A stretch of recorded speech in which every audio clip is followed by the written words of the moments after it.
Ola, xa pasou case medio ano dende que non me vedes por aquí. A culpa tena o terror de todo estudiante. Segundo de bachiller. Para compensar a miña ausencia, hoxe traio unha recensión dun dos libros que máis me gustou ata o momento. E non só pola lectura en sí, senón tamén pola historia escura, vencerada a varios asasinatos que ten detrás. Quizais xa saibades a que libro me refiro e senón, segurísimo que aprenderedes un montón de cousas interesantes con este vídeo. Efectivamente é O vixía no centeo, de Salinger. Recentemente tivo lugar o centenario do nacemento do xa defunto autor deste clásico da novela moderna estadounidense, polo que a miña profesora de galego me propuxo lelo e falarvos dele un chisquiño por aquí, que é o que veño facer. Eu xa lera con anterioridade O vixía no centeo o ano pasado e seguime gustando tanto como a primeira vez que o lín. Decidín lelo as dúas veces en galego e isto non é por facerlle a pelota a miña profesora de galego, xúrovolo. Pero creo que se tivera lido noutra lingua quizais non me teria gustado tanto. Supoño que será polas expresións que usamos en galego que ao final teñen outro aquel. Que é precisamente por iso, polo xeito de narrar e a forma de expresarse pola que este libro é tan sumamente importante e coñecido, xa que a trama non é excesivamente relevante. Esta é unha novela de personaxes, polo que o que importa realmente é o aspecto psicolóxico.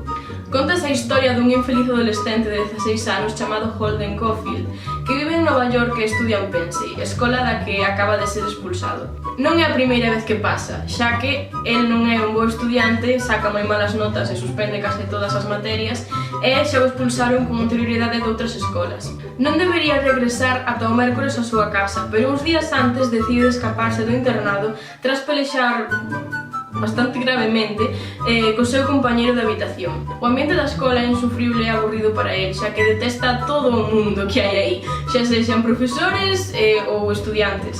Ao regresar a Nova York, por non volver á casa de seus pais para que lle boten unha bronca, decide vagar pola cidade quedándose a dormir en hotéis e tamén en casas de antigos profesores seus.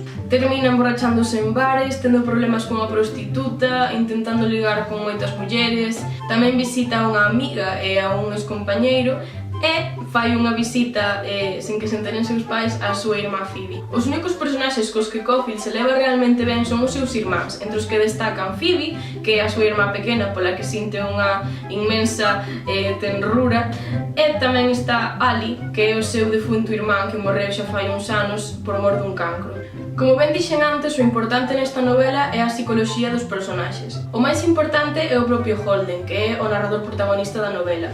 Podemos ver os seus diálogos, como se comunica con outras persoas, como pensa e como fala consigo mesmo. É un discurso moitas veces repetitivo e atropelado, imitando o xeito no que pensa e no que as súas ideas se amontoan no seu cerebro sen tempo suficiente para ser articuladas mediante as palabras. Ten algúns pensamentos obsesivos e compulsivos. Pode cambiar de estado de ánimo en moi pouco tempo, pode pasar do amor ao odio en 2 minutos. El mesmo, en varios puntos da novela, admite que está tolo. Despois o que fai é recorrer á mentira constante para comunicarse co resto de persoas. Chega un momento no que ti mesmo, ao ler o que che está contando, non sabes se realmente está dicindo a verdade, porque leva a mentira ao extremo, pode mentir sobre todo, sobre a cousa máis insignificante. E tamén el mesmo di que o fai a aposta e que disfruta mentindo ao resto. Caulfield detesta a todo o mundo e pensa que todos os que están ao seu redor son falsos e aduladores, polo que os critica constantemente. Está só, sen un rumbo fixo, atópase perdido, ten infinitude de ideas e pensamentos que nunca leva a cabo. Pensa cousas compulsivamente que nunca vai chegar a realizar. Esta personalidade tan característica pode que estea marcada por certos traumas anteriores da súa vida.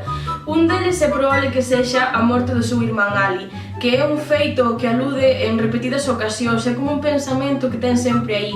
E de feito chega a confirmarlle a súa irmá Phoebe que o seu irmán Ali era a única persoa que realmente lle agradaba. Por outra parte, tamén é moi posible que no pasado fose forzado sexualmente por algún home. O sexo é un tema moi presente na novela, e malia que Holden non ten ningún problema en falar do tema e mesmo ten a intención de perder a virxindade, nunca chega a facelo, e en moitas ocasións trata o tema dende un punto de vista despectivo. Cando fala doutros homes tendo sexo con mulleres sempre o fai dende a crítica, e mesmo nalgúns momentos da novela chega como a insultar aos homosexuais o feito de tratar a sexualidade, o alcohol control, a ansiedade adolescente, nun ton tan provocador e con tanta naturalidade, foi provocador naquela época.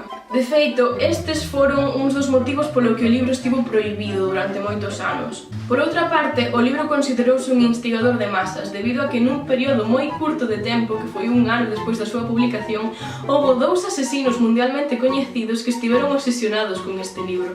O primeiro deles foi Mark David Chapman, o home que asesinou a John Lennon, coñecido membro de The Beatles, o 8 de decembro de 1980. Un amigo seu lle recomendara o libro de Salinger e pasou a ser tan importante para el que chegou a admitir que quería que a súa vida fora como a de Holden Caulfield. O día dos feitos, Mark mercou un exemplar do Vixeno Centeo, no que escribiu: "Esta é a miña declaración", firmando como Holden Caulfield. Pola tarde, a parella saiu do seu domicilio con rumbo ao estudio de grabación e John Lennon parouse para firmarlle un autógrafo ao seu propio asesino. Ben, pois este momento foi retratado polo fotógrafo Paul Gores, que estaba ali presente. E podedes ver esta fotografía se a buscades en internet. É exactamente a última fotografía de John Lennon con vida. Ás 11 da noite, a parella regresou ao seu domicilio e foi daquela cando Chapman disparou 5 veces contra Lennon, provocando a súa morte. Ata que chegou a policía, estivo lendo o libro na propia escena do crime.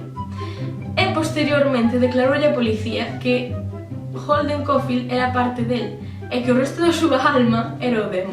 Dende logo é unha historia escalofriante e ao mesmo tempo tremendamente interesante, sempre me chamou moitísimo a atención. Pero isto non termina aquí. Un ano despois, John Hinckley Jr. intentou asasinar a Ronald Reagan, daquela presidente de Estados Unidos, e declarou estar obsesionado tamén con este libro. No 1889, Robert John Bardo intentou imitar o asesinato de John Lennon, pero esta vez coa actriz Rebecca Schaeffer. Estaba obsesionado con ela e estivera perseguíndoa durante 3 anos, ata que conseguiu a dirección do seu domicilio. Presentouse ali, Rebecca abriulle a porta, estiveron mantendo unha conversación normal e ao final Bardo acabou marchando cun autógrafo da súa querida actriz. Ela pediulle por favor que non volvera á súa casa, obviamente, pero unha hora máis tarde regresou. Volveu chamar á porta, Rebecca volveulle a abrir e foi daquela cando Bardo lle disparou.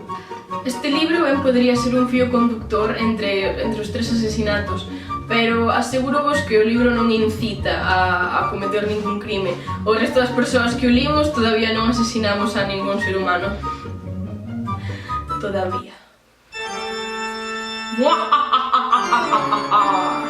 Fora coñas, o libro gustoume moito e pareceme unha lectura interesantísima para ler. O personaxe que máis me gustou foi Holden e a forma na que trata con desdén a todo o mundo. Os resto dos personaxes simplemente están aí, non son relevantes, o centro é Holden. Dende logo Salinger soubo construir o personaxe dunha forma sublime e creo que podo afirmar que ata agora é a mellor caracterización de todas as que lín. É totalmente comprensible que este libro sexa unha lectura obligatoria na maior parte dos institutos, xa que creo que todo o mundo debería lelo. Se xa lestes este libro, podedes deixar a vosa opinión nos comentarios aquí abaixo para así poder ver o que opinades sobre el. Agora é cando ninguén comenta. Non me ve ninguén. E bueno, recordovos que tamén podes seguirme en Instagram buscando Laura Míguez con 3 U's ou senón La Laurateca, que é o meu Instagram de fotografía. Ese teño un pouco en desuso porque non teño tempo para nada, pero en verán volverei subir publicacións con normalidade. Agora ademais tamén teño outra conta en Instagram, La Roqueteca, dedicada a este elemento de aquí. ¡Tachán! Que é moi graciosa, subo así cousas de humor dedicadas pois ao meu can Roque. Roque, ti sabes onde van os patos de Central Park en inverno? Me tomare como un sí. E bueno, isto é todo por hoxe. Ata a próxima.